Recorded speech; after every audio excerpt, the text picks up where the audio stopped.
핸드폰도 다 끊기고 와이파이도 다 끊기고 응? 씨발 계획이 뭐야? 응?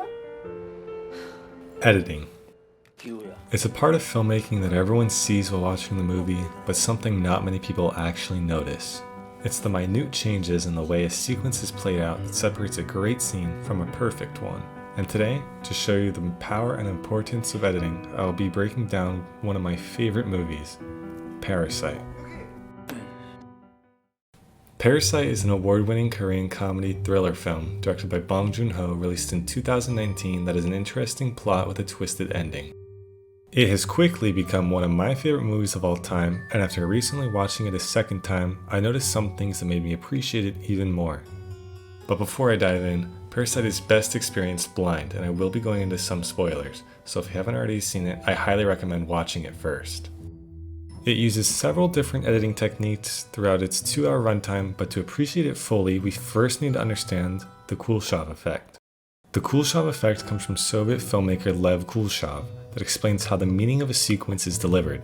What's important is that the meaning of the scene isn't the individual shots themselves, but the comparison between them.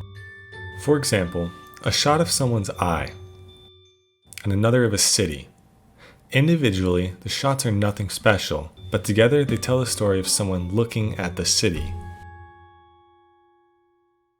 An obvious example from Parasite would come from one of the darkest parts of the film. We can see here that neither of the poor families are in great condition. The old housekeeper and her husband are trapped underneath the house injured, and the Kim family just returned to their home completely flooded. But there's a sequence right here in the film that really demonstrates the kuleshov effect. 뭐하냐 거기서? 어?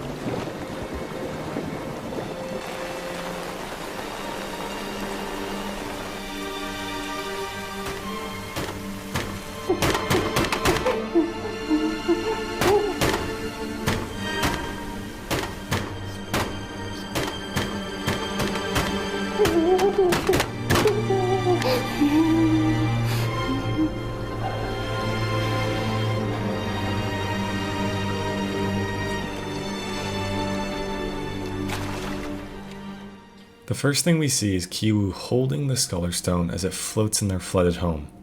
The very next shot shows Da-sung in a play tent in the pouring rain, completely dry, seen even more clearly in this shot. With these two shots alone, we can see the disconnect between the Kim and the Park family, the contrast between the living conditions of the social classes.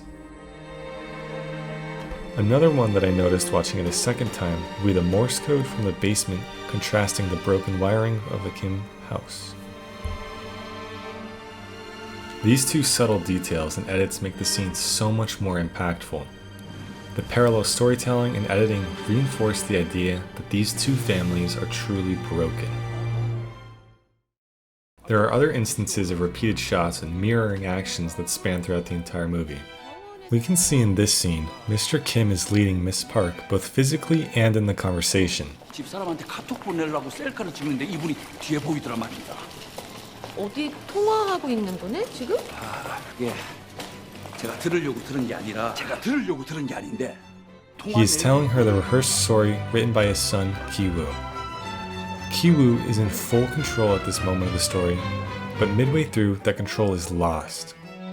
This scene takes place the day after they discover the basement and their home is flooded. These shots, Miss Park is leading Mr. Kim.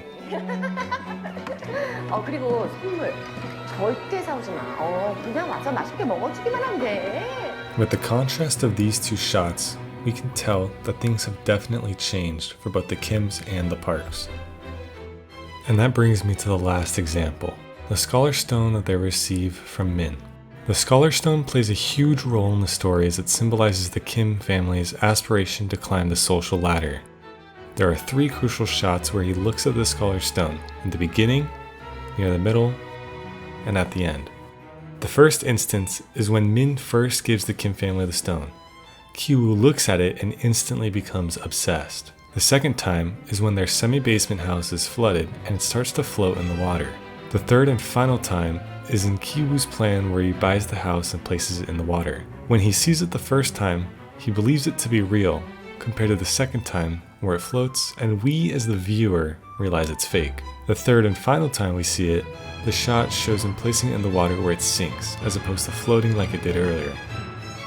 Ki-woo still believes that the stone is real, and he makes a plan with the stone to get his dad back.